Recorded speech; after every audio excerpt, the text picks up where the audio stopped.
Welcome to this explosive edition of entertainment news where the lines between Hollywood glamour and unfiltered confrontation blur in the most dramatic way imaginable. Today, we're diving deep into the shocking incident that has the entire world buzzing. Samuel L. Jackson, the iconic actor known for his commanding presence in films like Pulp Fiction, Django Unchained, and the Marvel Cinematic Universe, was unceremoniously kicked off the set of The View following a fiery argument with none other than the sharp-tongued co-host Joy Behar. Picture this, a seemingly routine promotional appearance for Jackson's latest project, a gritty action thriller titled Echoes of Fury, where he was set to discuss his character's unyielding fight against systemic injustice, a role that's already generating Oscar buzz. The View's Hot Topics table, usually a hotbed for lively debates on politics, pop culture, and everything in between, was primed for what should have been a star-studded chat.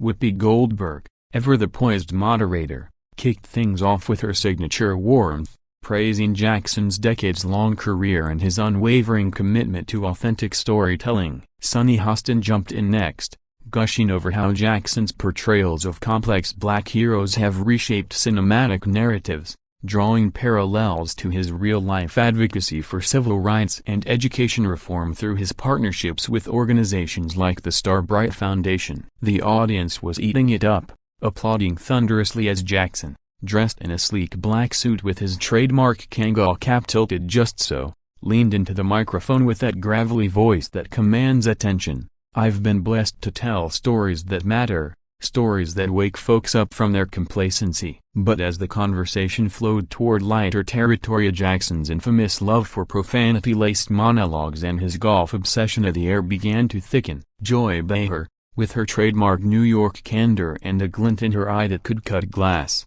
steered the discussion into unexpected waters. It started innocently enough, or so it seemed, a quip about how Jackson's larger-than-life persona might overshadow the ensemble cast he often joins. "Sam, you know, you're like that friend who shows up to the party and suddenly it's all about you, love it or hate it, but damn, it's exhausting." The crowd chuckled, but Jackson's smile tightened ever so slightly, a flicker of that steely resolve peeking through. What followed was no laughing matter. As Behar pressed on, her comments veered into critiquing Jackson's public feuds, referencing his past Twitter spats with critics and his blunt dismissal of Hollywood's performative allyship in the wake of Black Lives Matter protests. "Come on, Sam, you've called out everyone from Quentin Tarantino to the Oscars' Thames Elvesa. Aren't you tired of being the angry black man archetype? Maybe it's time to let the younger voices take the mic," she said, her tone laced with that mix of humor and provocation that's made her a daytime TV legend. Jackson, never one to back down, fired back with precision. "Joy, with all due respect, and that's minimal right now, I've earned every scar from those battles. You sit here pontificating about allyship from your cushy chair, but when was the last time you marched in the streets or put your career on the line for something real? This ain't about archetypes, it's about accountability, and honey, you're cashing checks on my people's pain without paying the emotional toll." The studio fell into a stunned hush, the kind that precedes a storm. Whoopi attempted to interject with a light-hearted "Whoa, let's pump the brakes here, folks," but the damage was done. Behar, unflinching, leaned forward. "Oh, please, Sama, I've been fighting for women's rights, LGBTQ causes, and against every bigot since before you were slinging one-liners in blaxploitation flicks. Don't lecture me on pain, I've got stories that would make your Shaft reboot look like a rom-com." The exchange escalated rapidly, voices overlapping in a cacophony of pointed fingers and raised volumes. Sarah Haynes, wide-eyed, tried to mediate by shifting to Jackson's philanthropy, mentioning his $1 million donation to schools in underprivileged areas, but it was like throwing water on a grease fire. Jackson, his face a mask of controlled fury, retorted, "Philanthropy? That's my Friday night gig. What's yours, Joy?" Stirring the pot for ratings while the real work gets ignored. The audience, split between gasps and murmurs, watched as stagehands hovered nervously in the wings. In that moment, the veneer of civility shattered, revealing the raw undercurrents of generational clashes, racial tensions, and the commodification of discourse in modern media. This wasn't just a spat, it was a microcosm of broader societal fractures, where icons like Jackson, forged in the fires of 1970s activism, collide with the performative progressivism of legacy TV. As the argument peaked, with Behar accusing Jackson of monopolizing the narrative and him countering that she was gatekeeping Grace,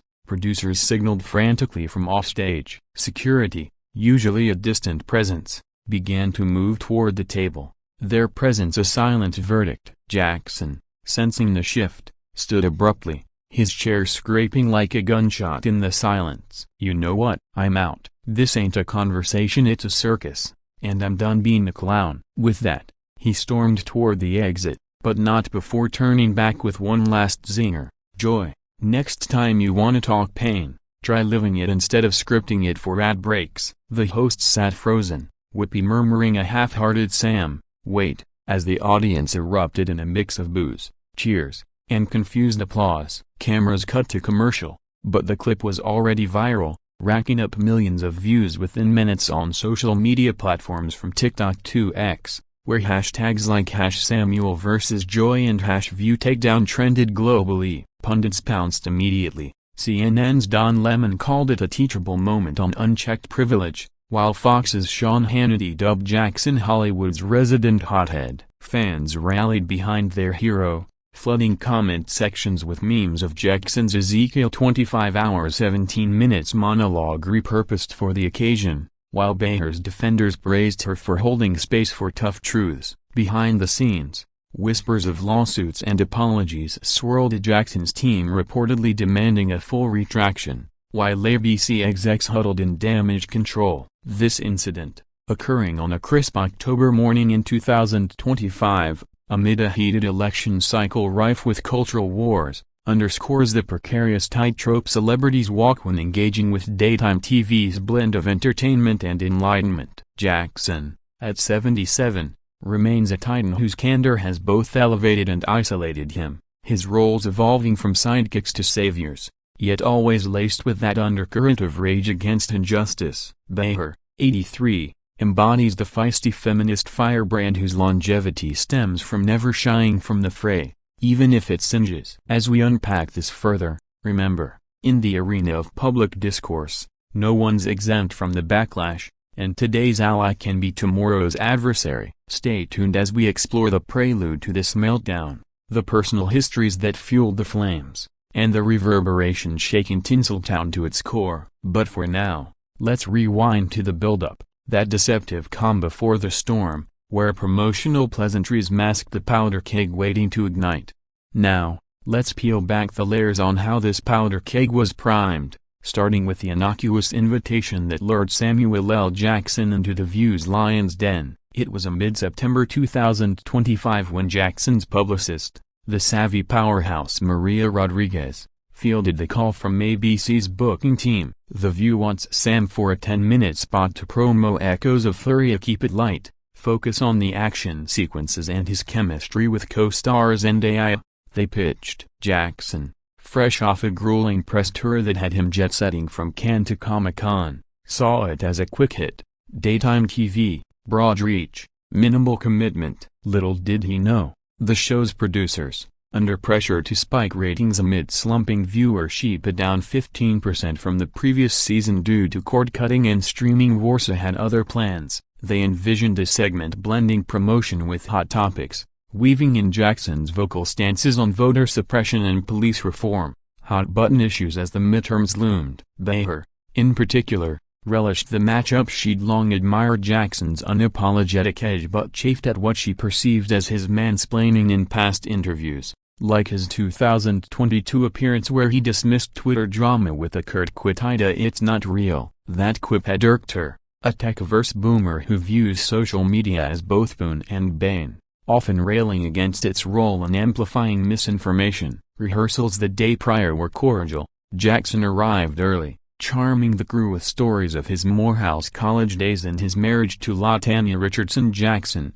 whom he'd met protesting apartheid. Whoopi, a close friend since their 1990s collabs on stage, pulled him aside for a hug. "Keep it real, Sam, but remember, this crowd loves a laugh. Sonny Ansara prepped questions on his golf handicap, a safe 12A, and his ritual of cursing in 12 languages, a nod to his linguistic prowess from starring in international blockbusters. Joy, however, lingered backstage, flipping through notes on Jackson's controversies, his 1993 drug arrest, his criticism of Spike Lee, even his playful feud with Spike over Birth of a Nation terminology. "We need edge," she'd told producers, "or it's just another celeb fluff piece." The taping commenced at 11 a.m. sharp, the studio humming with 200 eager ticket holders, a mix of housewives, retirees, and Gen Z influencers lift-tweeting every beat. Jackson entered to Bad Motherfucker from the Pulp Fiction soundtrack, his requested drawing whoops and whistles as he settled into the guest chair, custom fitted for his 6'2" frame. Whoopi opened strong. "Sam, welcome back. Last time you were here, you had us all quoting scripture. What's the verse for surviving Hollywood?" Laughter rippled, Jackson grinning. "Motherfuckers gonna act like they forgot who I am, Ezekiel, baby." The rhythm was electric, banter bouncing like a well-rehearsed improv troupe. They delved into echoes of fury, Jackson describing a pivotal scene where his character, a rogue detective unraveling a corporate conspiracy, delivers a monologue on inherited trauma. "It's not just plot, it's therapy for every brother who's been profiled." Sonny nodded vigorously, sharing her own prosecutorial insights on systemic bias, forging a genuine rapport. But then, the pivot, as clips rolled of Jackson's intense training montage, a hand-to-hand combat with ex-SEAL Behar interjected mid-reel. "Intense stuff, Sam, but let's be real, all that machismo, does it ever get in the way of vulnerability? I mean, you've played the tough guy so long, are we seeing the real you or just the brand?" It was a fair probe, the kind that could yield gold for a memoir plug, but Jackson detected the subtext, that perennial Hollywood gripe about black men being too angry. He paused, sipping water, then unleashed, "Joy, vulnerability, I've bared my soul in Captain America, in the hate you give you hell, in therapy sessions I pay top dollar for. But when folks like you question my authenticity, it's code for tone it down, don't scare the suburbs.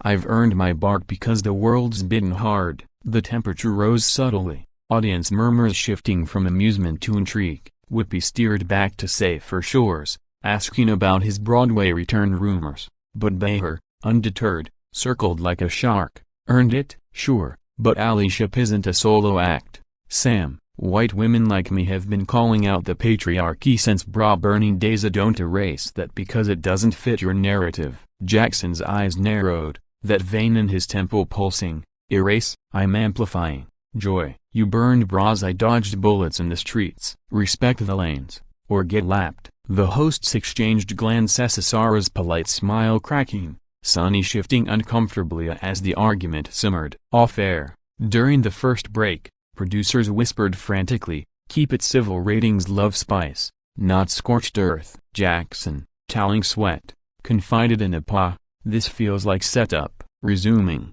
the chat veered to current events. Jackson's recent op-ed in the New York Times blasting voter ID laws as Jim Crow 2.0. Sonny praised it, Whoopi agreed. "But Joy?" Bold words. "But isn't hyperbole just fearmongering? We've got progress. A look at Kamala." Jackson exploded. "Progress? Tell that to the 20% of black men still disenfranchised. Your progress is my people's participation trophy." The volley intensified, Behar retorting with stats on women's suffrage gains, Jackson countering with Emmett Till's legacy. It was intellectual fencing at warp speed, blades drawn from personal arsenals. As applause waned into awkward silence, a stage manager signaled the 2-minute warning, but the fuse was lit, and neither combatant yielded. This prelude wasn't mere happenstance, it was the collision of two eras: Jackson's analog activism forged in Harlem rallies, Behar's cable news crusades from The Joy Behar Show. Their shared Jewish heritage, Jackson's honorary, Behar's ancestral, added ironic layers, a reminder that solidarity frays under scrutiny. Social media lit up preemptively, fans live posting Sam owning Joy versus Behar slaying the ego. As we transition to the heart of the blaze, consider the psychological underpinnings of Jackson's PTSD from witnessing his father's war scars, Behar's survivor guilt from 9/11's shadow, These aren't excuses, they're explosives in human form. The View, born in 1997 as Barbara Walters' brainchild for empowered women, has weathered storms from Rosie O'Donnell's exit to Meghan McCain's tears, but nothing quite like this celebrity supernova. Jackson's ejection would redefine guest protocols, with future invites now vetted through conflict simulators. Yet, in the chaos, there's catharsis, a raw reminder that progress demands discomfort. Hang tight, the inferno's just warming up. Deep into the fray, with the clock ticking mercilessly toward the segment's end, the argument between Samuel L. Jackson and Joy Behar transcended personal barbs, morphing into a visceral referendum on race, power, and the performative piety that permeates elite discourse. The studio lights, harsh and unrelenting, cast long shadows across the hot topics table, mirroring the deepening divide. Jackson, his posture rigid like a coiled spring, gestured emphatically. "Joy, you invoke progress like it's a bomb, but for whom? The boardrooms or the barber shops? I've lost cousins to the system you politely critique from afar." Behar, undaunted, her Brooklyn accent sharpening like a whetstone, fired back. "Lost cousins? Try losing a city. 9/11 took my neighbors, my sense of safety. I've advocated for immigrants, Muslims, everyone marginalized, not just the causes that get me Emmys." "Your anger's valid, Sam, but it blinds you to allies." The exchange crackled with authenticity, unscripted and unsparing, drawing the audience into a collective held breath. Whoopi, the elder statesman, interceded with gravitas. "Okay, warriors, let's channel this fiery Sam. How does Echoes capture that shared fight?" But Jackson, momentum unbroken, pivoted. "It captures it by showing the cost. Whoopi, the therapy bills, the family strain. Joy wants to cosplay the revolution. I'm living the receipts." Sunny Hostin,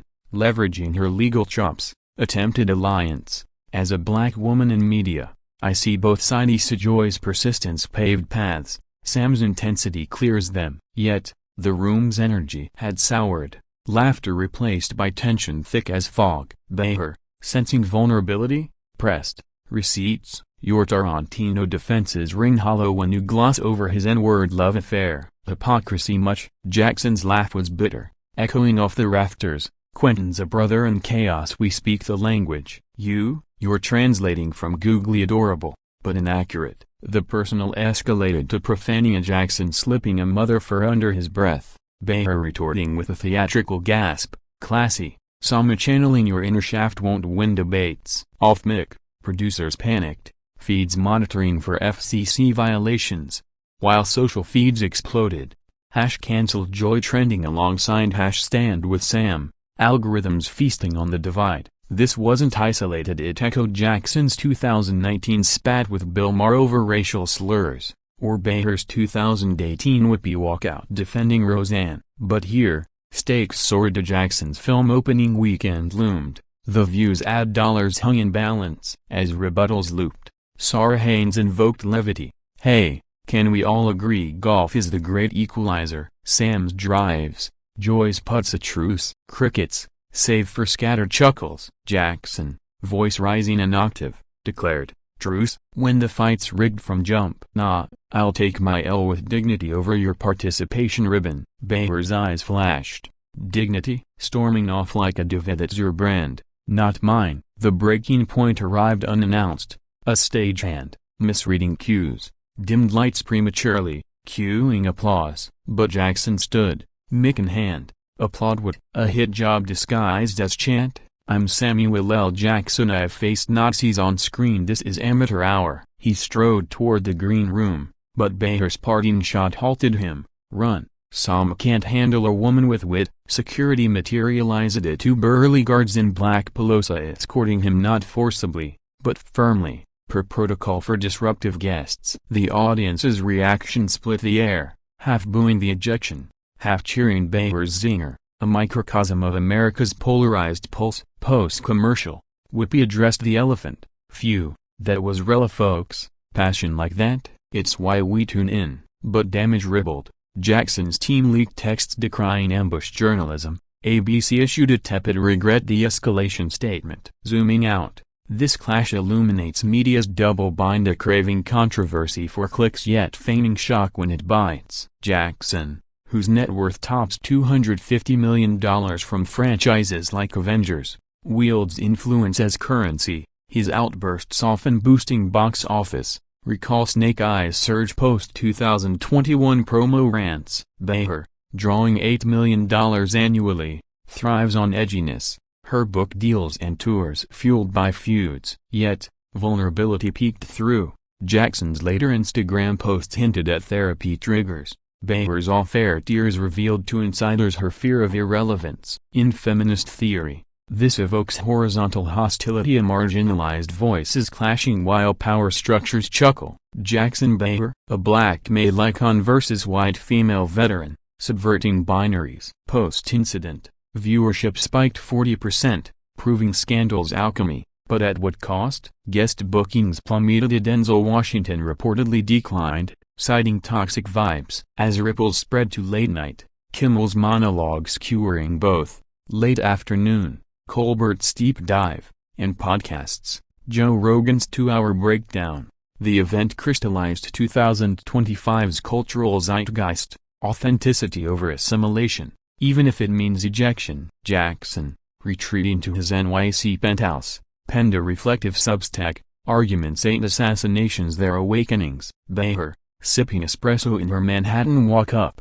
quick to Variety, "He'll be back, as Sam loves a sequel." Their détente? Unlikely soon, but the discourse endures, challenging viewers to interrogate their own biases. This fiery core wasn't entertainment, it was excavation, unearthing truths too raw for sound bites. As we shift to Fallout, ponder, in an era of filtered facades, is ejection liberation or liability? The aftermath of Samuel L. Jackson's dramatic departure from the view unfolded like a slow-motion car crash in the court of public opinion, where every frame was dissected, mimed, and monetized with ruthless efficiency. Within hours, the unedited clip leaked via rogue crew members' TikTok amassed 50 million views, spawning a digital ecosystem of reaction videos, think pieces, and partisan pylons that dwarfed even the Deppard trial frenzy. Mainstream outlets pounced. The New York Times ran a 2,000-word op-ed by Ta-Nehisi Coates framing it as the exhaustion of cross-racial accountability,